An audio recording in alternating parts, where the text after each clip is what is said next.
Welcome to the What is Stoicism podcast.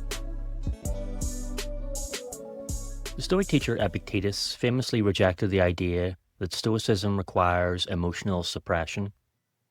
We are not, he said, meant to become unfeeling like statues.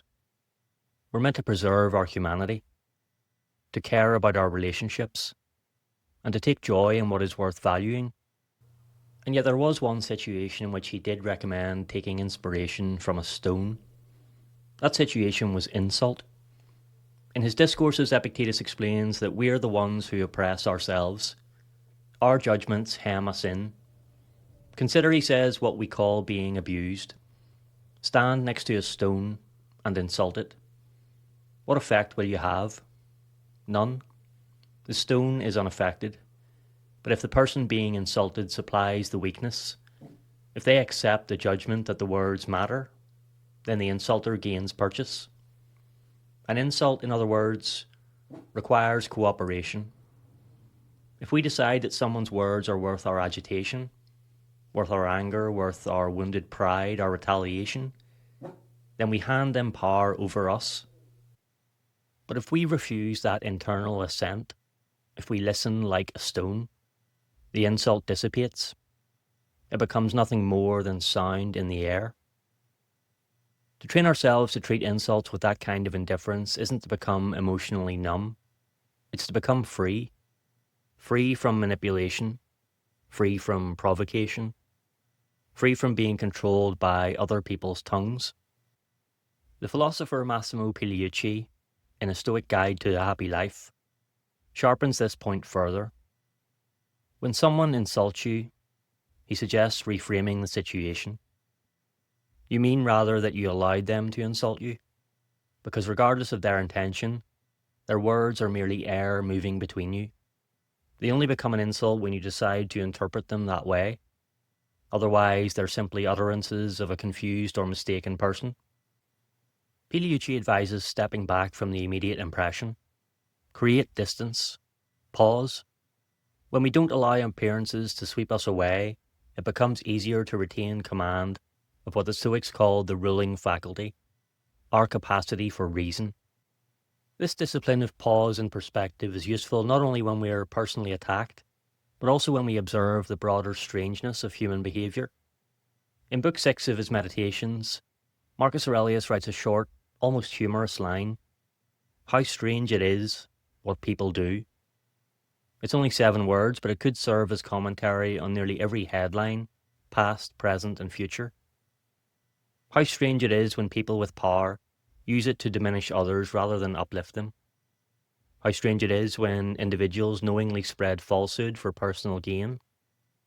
How strange it is when cruelty is inflicted on fellow human beings, animals, or the environment that sustains us. And yet, as tempting as it is to repeat the phrase with a tone of condemnation, Marcus likely intended something subtler. The phrase carries a kind of bowed acceptance. It recognises the oddity of human vice without immediately exploding into rage. And here's the humbling twist. We are people too. Despite our philosophical aspirations, despite our commitment to improvement, we're not exempt from strangeness. We act irrationally.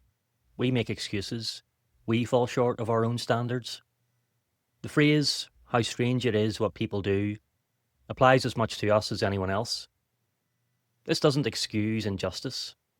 The Stoics never argued that wrongdoing should go unanswered. Justice remains a virtue.